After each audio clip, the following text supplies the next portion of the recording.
Una aclaración, justamente cotejando con aquella declaración del 2004, allí figura, creo yo, por confusión, no sé, o por algún error, figura que mi secuestro fue el último fin de semana de agosto. Yo fui secuestrado un jueves a la noche, habría sido el 2, creo en este caso era tener ordenados los hechos o la sucesión de los hechos, el 2, un jueves 2 de septiembre de 1976, y estuve secuestrado hasta el martes a la noche, el martes siguiente a la noche, todo un fin de semana largo. Esto en cuanto a las referencias en cuanto a tiempo. Ese jueves a las 10, 11 de la noche, fui secuestrado de el domicilio de Labardén 95, Parque Patricios. Allí funcionaba un pensionado estudiantil, un pensionado universitario, y fui secuestrado, irrumpió un grupo de tareas y durante alrededor de media hora, 40 minutos, sometido a simulacro de fusilamiento, percutaban las armas en mi cabeza, ponían, por supuesto, el caño de las armas en mi cabeza, me hicieron poner de rodillas, tomaron un cable de un velador y me sujetaron las manos atrás, me ataron las manos atrás, muy ajustado. Digo esto porque durante 24 o 48 horas que luego me reemplazaron ese cable, pero ya en el lugar de secuestro, digamos, durante 24 horas, 48, no me acuerdo bien cuánto tiempo, eso me produjo la hinchazón de una marca, digamos. Durante mucho tiempo me quedó una cicatriz en las muñecas y hinchazón por problemas de circulación en las manos. Esto habrá durado, hablo de esta sesión de tortura, de maltrato, de apremios ahí en el pensionado, reitero, de rodillas, con un maltrato, hostilidad permanente, simulacro de fusilamiento, y también controlando que no apoyara, en este caso, las nalgas en los talones. Esto le dan mucha importancia y le servía también para la amenaza y para la coacción. Durante ese tiempo estuvieron revisando mi dormitorio y de allí estimamos 20 minutos, media hora, un traslado en un baúl de un coche hasta, bueno, lo que sería, ahora estamos complementando datos, lo que habría sido la Brigada de Lanús. Estamos hablando de 20, 25 minutos, un traslado de zona sur de Capital Federal, Parque Patricios, hay a 6, 7 cuadras de Avenida Vélez Sarsfield, que esto después, no sé si a través de Barracas, bueno, conecta con ya con la zona de La Luz, Avellaneda. Bueno, llegamos a un lugar, por lo que uno reconstruye, por supuesto con los ojos vendados y, como dije antes, con las manos, los brazos atados atrás. Llegamos a un lugar que también uno intuye que era como una playa de estacionamiento, como que fuera un subsuelo. ¿Por qué? Porque a partir de eso hubo que subir unas escaleras a un piso, podría ser, también uno deduce, podría ser una planta baja o planta principal, y allí a los calabozos, a los que se accedía. Esto después, bueno, uno reconstruye también por el mecanismo y por lo que fueron esos 5 o 6 días. Se accedía a través de una puerta grande, bueno, propio del acceso a los calabozos, ¿no? Una puerta grande de metal, de hierro, con pasadores, y después un pasillo hacia las celdas chicas, ¿no? Bueno, y allí estuve hasta el día martes, primero solo creo quien estaba allí al momento en ese calabozo específico, ¿no? Al momento de mi ingreso, quien estaba allí era Carlos Ochoa. Yo ya he dado referencias sobre él. Era un compañero que era empleado del Banco Nación, de la localidad de Monte, y después llegó un joven, un adolescente de, no sé, alrededor de 15 años, un secundario en La Plata, no sé si exactamente el Nacional de La Plata, pero bueno, por lo que él contaba, estaba de algún modo vinculado con la militancia secundaria y con lo que después, no sé, para esa época después se conoció como toda la lucha por el boleto estudiantil. Víctor Marcasiano o algo así, o algún apellido parecido. Y después, no sé si junto con él, el mismo día, al segundo o tercer día que yo estuve, allí estuvo Gustavo Fernández. Con ellos tres fue con quienes conviví. Las características, creo que esto es importante en relación a los hechos que se investigan, la característica del lugar y la atención estaba vinculada con la policía de la provincia de Buenos Aires, con fuerzas policiales. Porque también, en función del trato y de algunos comentarios que hacía este personal, que era el que nos atendía diariamente, estamos hablando de la comida, de trasladarnos al baño y demás, no era la misma fuerza o el mismo grupo de tareas que se ocupaban de los traslados, es decir, de llevar a los secuestrados y de interrogarlos, torturarlos y eventualmente después sacarlos de allí.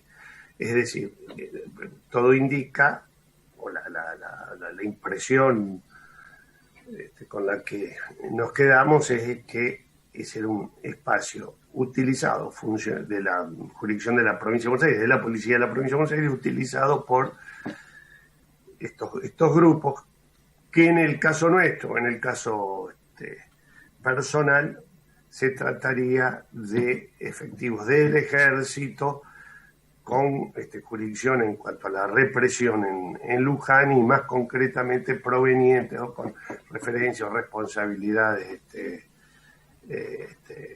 vinculadas con el Regimiento 6 de Infantería, que estaba ubicado en la localidad de Mercedes. Bueno, yo fui sacado de la celda, termino con la referencia a, que ya está planteado en aquella declaración del 2004, ¿no? La referencia a la fuerza que estaban allí permanentemente,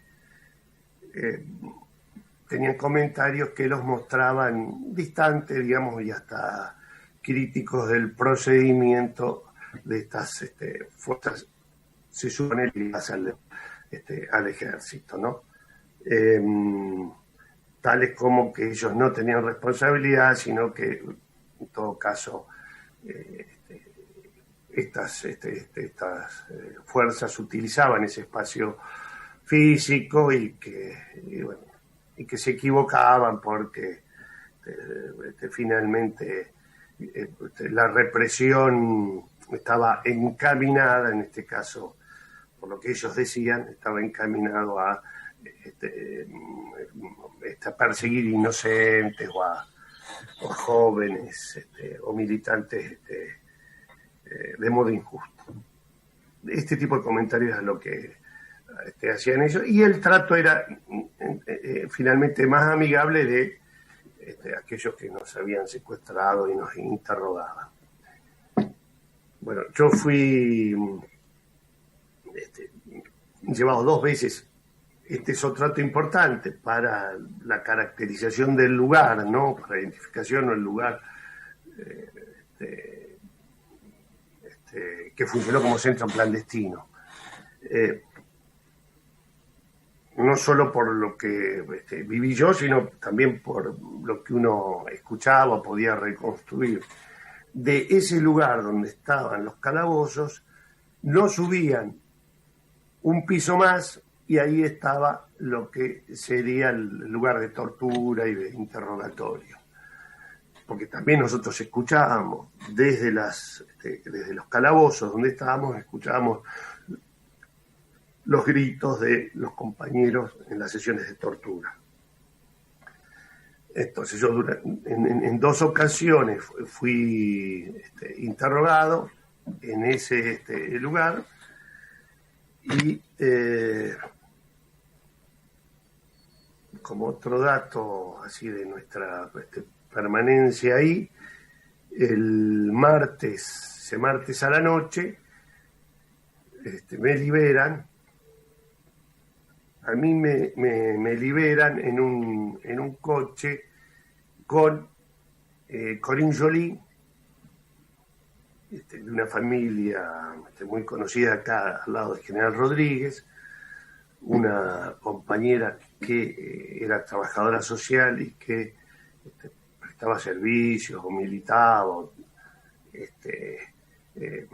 tenía ahí un compromiso social en una de las villas de Buenos Aires. Yo no sé si era la de la Villa 31 o del Bajo Flores, bueno, pero alguna de las 2 villas. Ella y yo en el piso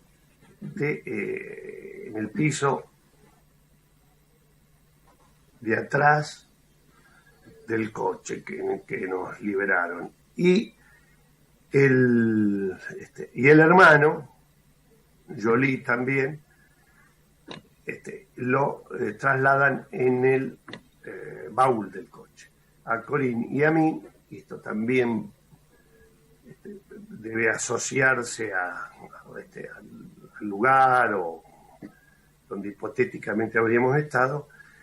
Esto que voy a decir, a Corinne y a mí nos liberan en un baldío de Dock Sud, que también está cercano ahí, y desde el lugar donde estábamos secuestrados hasta ese baldío de Dock Sud habrán pasado, en cuanto al tiempo de traslado, 10, 15 minutos. Bueno, esto es básicamente en referencia a lo que fue el centro de detención que suponemos entonces que ha sido la Brigada de Lanús.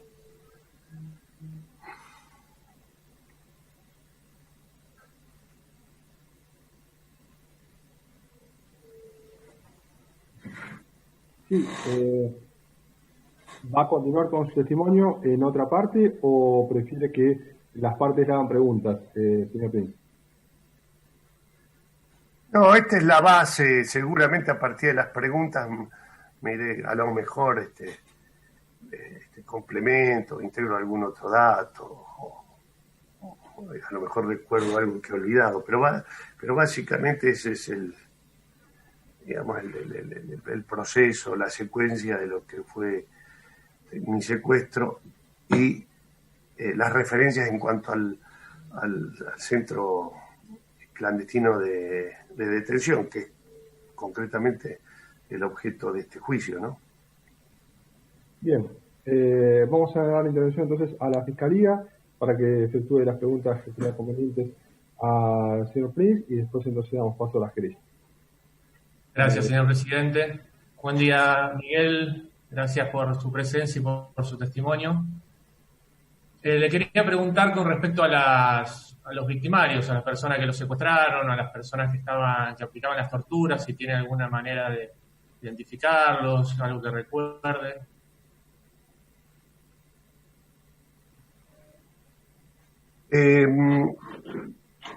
Sí, algunas constancias personales, o recuerdos, vivencias personales, más algunas otras referencias complementarias que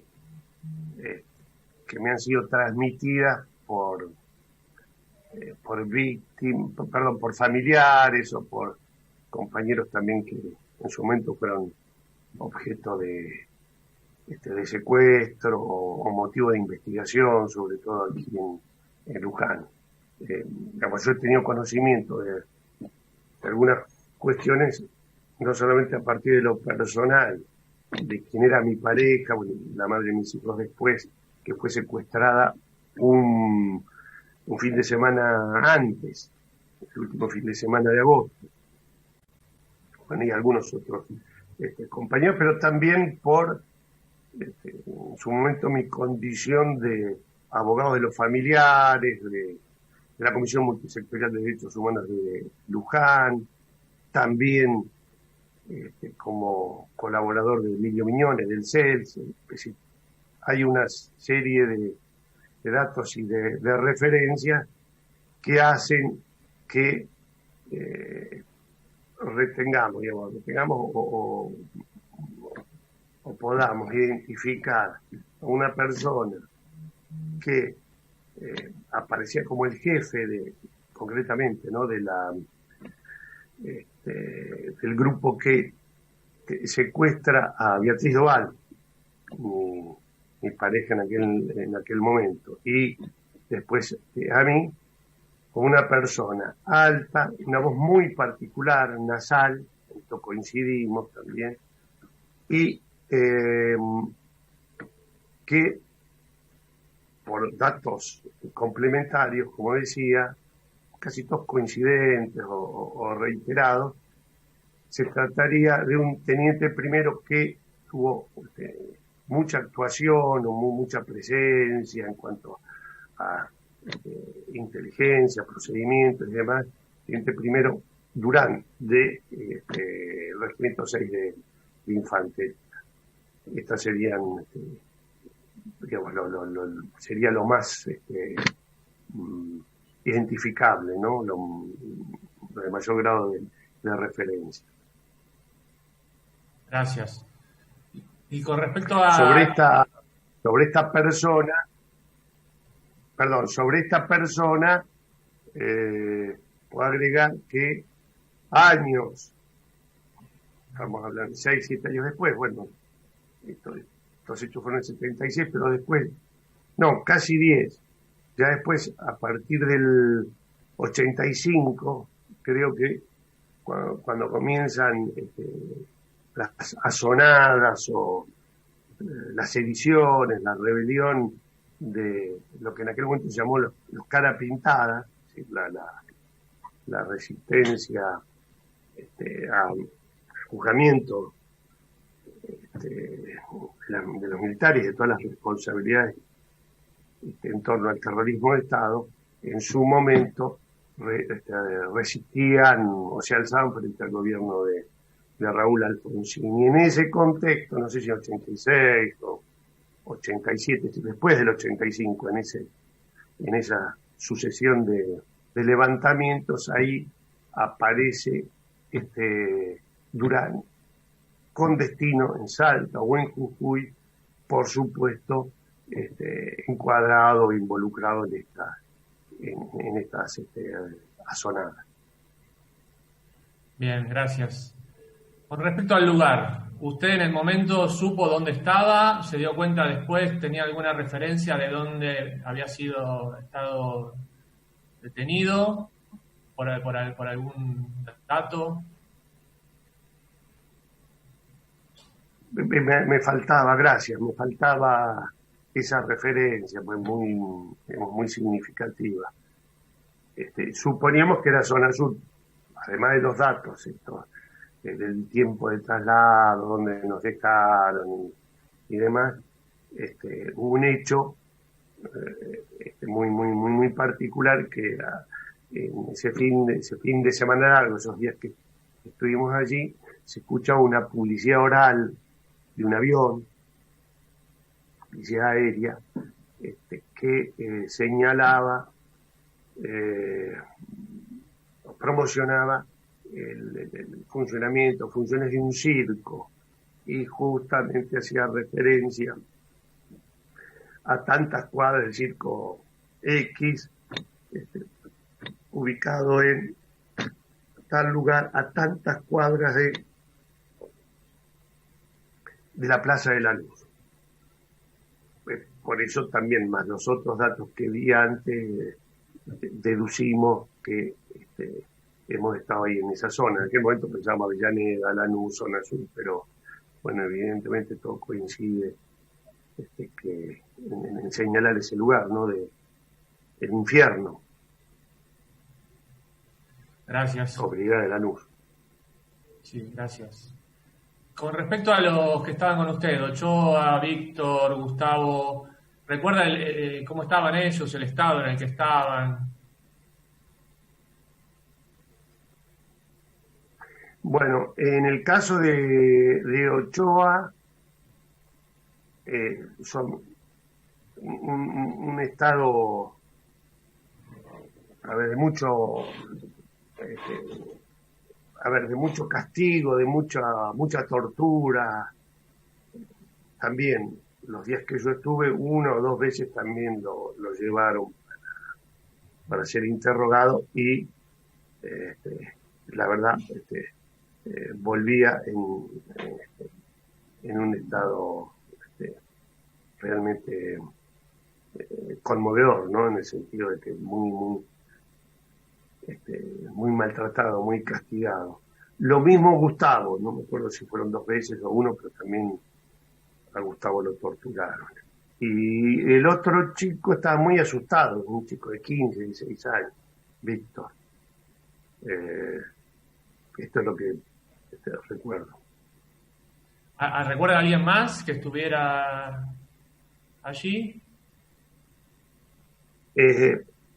Era un lugar donde estimamos que debe haber habido no menos de 10, 15 personas, porque eran varios calabozos y había 3 o 4 personas por cada lugar. Por supuesto también está el hermano de Gustavo, Carlito Fernández.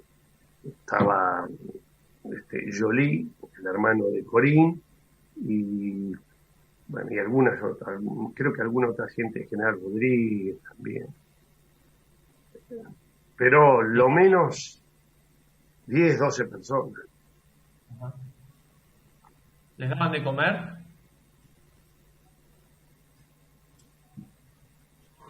Sí.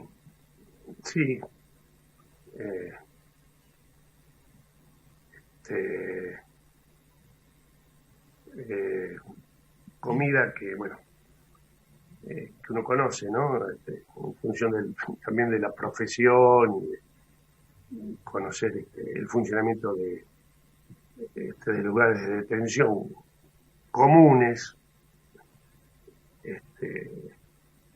comida que se le dan normalmente a los presos, fría, ese tipo de en esas condiciones, ¿no? La comida.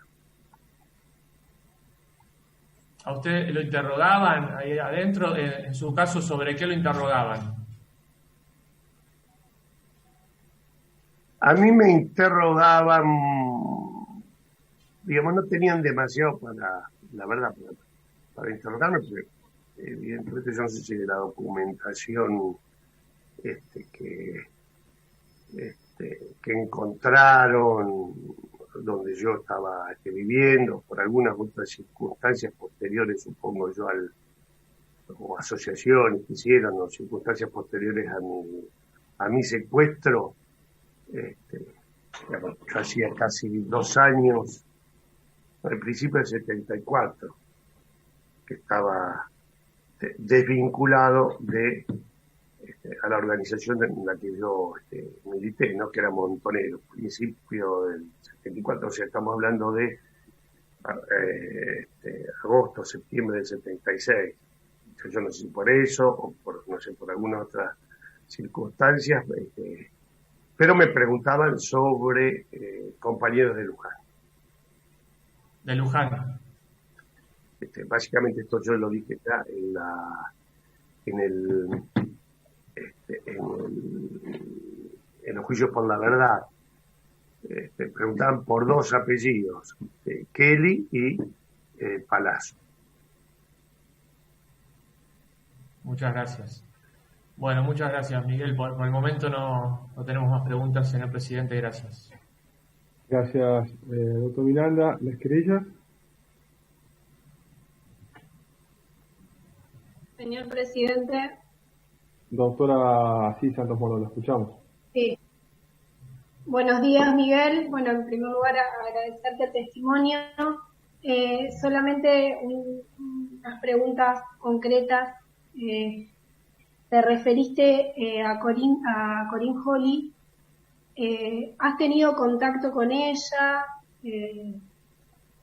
¿Sabés y tenés contacto con ella luego del secuestro? No, tengo la información, no sé, de hace unos años atrás que había fallecido.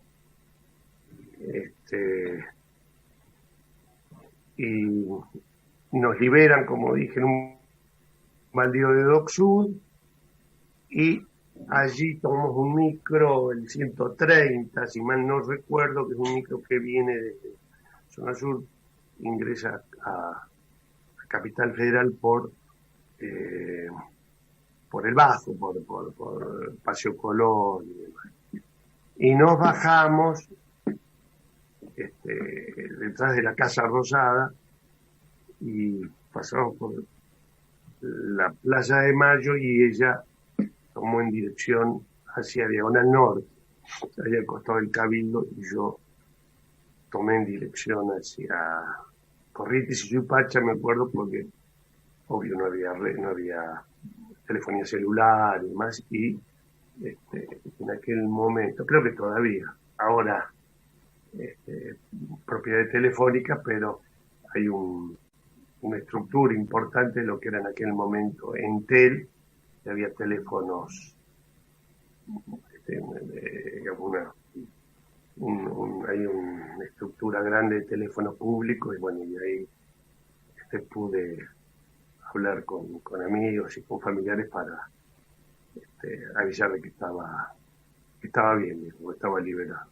Pero esa fue la última vez, esa noche. Después he estado preguntando siempre, bueno, General Rodríguez es una localidad que está acá contigua a Luján. Por eso alguna vez, pero ya hace años, me dijeron que había fallecido.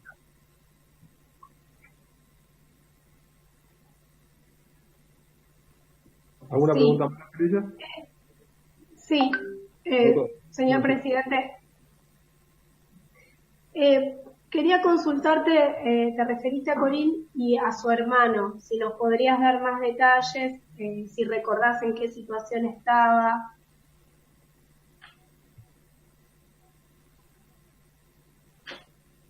No. Salvo esto, ¿no? Sobre todo, yo no sé si el hermano vivía en General Rodríguez o tenía alguna militancia política, no sé, no. Del hermano, no se llamaba Juan. Y Corín, lo único que sé es esto, ¿no? Que era trabajadora social y que ella trabajaba o militaba socialmente en alguna villa de Buenos Aires, pero no tengo más datos.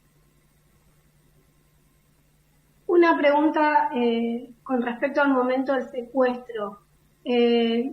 Vos te referiste en plural al momento del secuestro como que secuestraron a otras personas más. ¿Nos podrías detallar?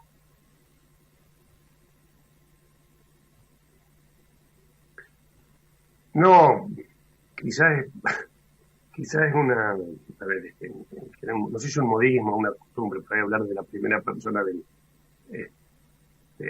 plural. Bueno, pues finalmente uno entiende que todo esto tiene siempre como protagonista un conjunto de personas o la misma sociedad. Hablo en general, tiendo a hablar desde la primera persona plural, pero a mí me secuestran, a mí solo me secuestran ese jueves a la noche de ahí de la calle Labardén y Patagones, Parque Patricio. Miguel, y una última pregunta, si nos podrías contar y relatar cómo fue tu vida luego del secuestro.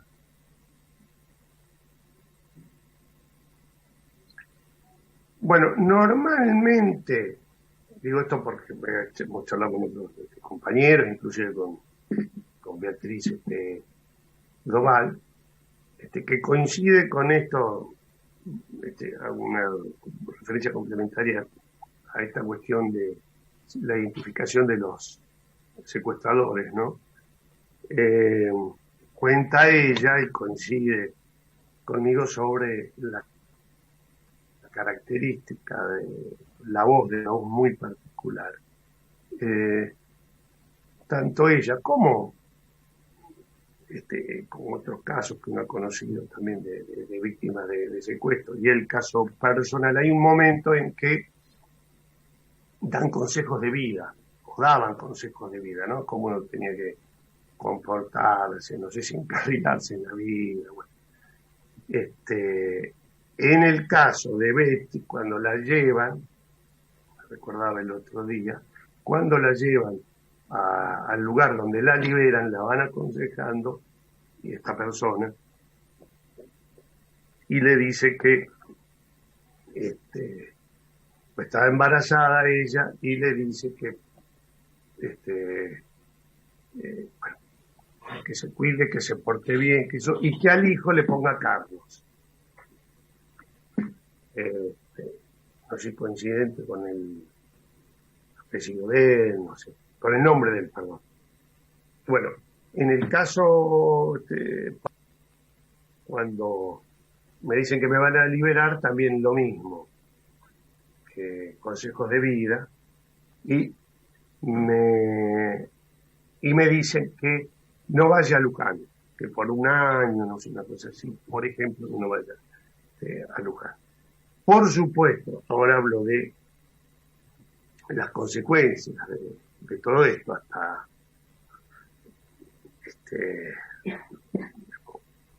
el día de hoy, ¿no? Cada tanto uno se despierta o entre sueños, suele tener referencias o aparecen, ¿no? Estas referencias a estos hechos, ¿no? Como que hay cosas que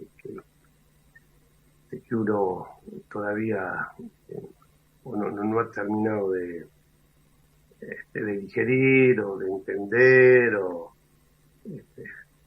por ahí evaluar el impacto de aquellos hechos. Pero durante bastante tiempo, sí, yo recuerdo esto de modo inmediato, ¿no? Digamos, hasta que volvió la democracia, ahí sí, de modo más consciente, esto no es entre sueños o lo que me puede pasar hoy, pero de modo inmediato, estamos hablando fines de los 76, 77, por ahí, entre comillas, aflojó la represión sobre finales del denominado proceso, ¿no?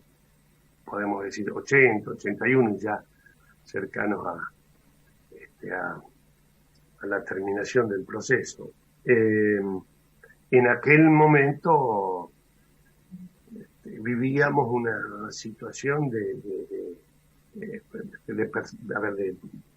psicosis, de persecución, de dudas, si nos seguían, si cuando uno volvía a su domicilio había una presencia que a uno le resultaba sospechosa, o algún coche. Bueno, es no sé si lo consabido, pero es lo que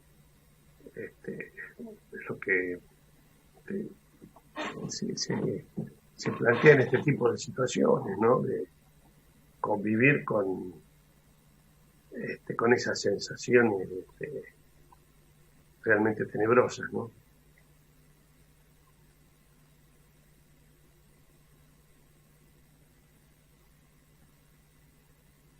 Sí, después, bueno, cuando vuelve, no sé si esto apunta, digamos, o tiene que ver con la pregunta que me hiciste recién, que es después también cuando se vuelve a digamos, la salida hacia la democracia, ya con la recuperación de la democracia, todavía seguía la estigmatización, los prejuicios, que zurdo, montonero. Bueno, concretamente hay un informe de lo que era la DIVA, no sé si está bien pronunciado, la Dirección de Investigaciones de la Policía de la Provincia. Están los informes que después, bueno, en democracia han sido compartidos, esos archivos han sido abiertos, donde hay una calificación de ese, en cuanto a mi persona, un informe sobre mi persona, de ese delincuente subversivo.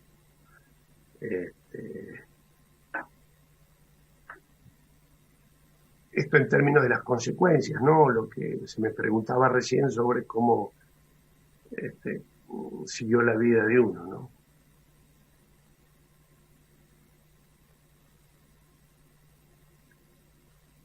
Gracias, Miguel. Señor presidente, de nuestra parte no tenemos más preguntas, sí queremos realizar una petición. No sé si en este momento o con posterioridad a que finalice el testimonio. Bien, doctora, si le parece bien, terminamos con la ronda de preguntas y le doy la palabra para que efectúe la petición.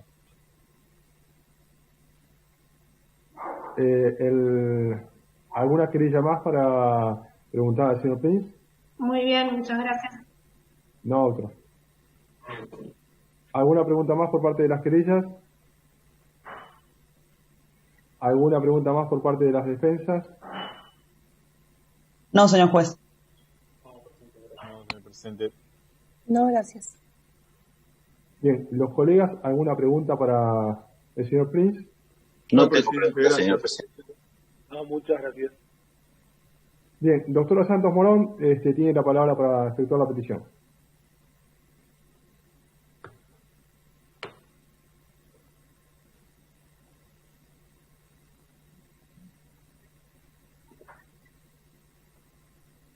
Creo que está con un problemita de conexión la doctora Santos Morón.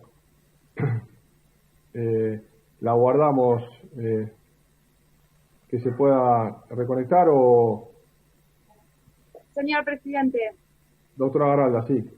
Sí, si me permite podemos efectuar la petición. Sí, perfecto, no hay ningún problema. Bien, queríamos solicitar que se oficie el registro de las personas a los fines de establecer el fallecimiento de Poli Corina, que tú mencionabas recién por el testigo. Bien, ¿hay alguna oposición por parte del resto de las querellas, de la Fiscalía o de las defensas?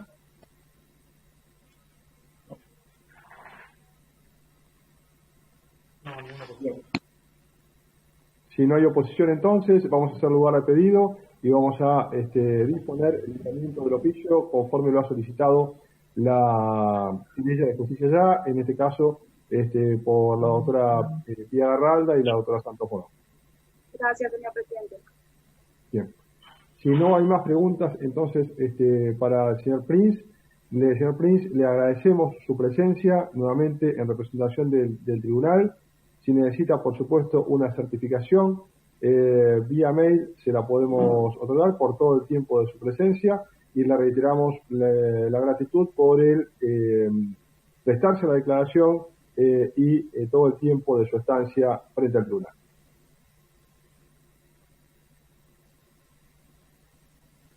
Muchas gracias a ustedes y, bueno, una consideración, una felicitación especial por el trabajo que están haciendo por Memoria, Verdad y Justicia.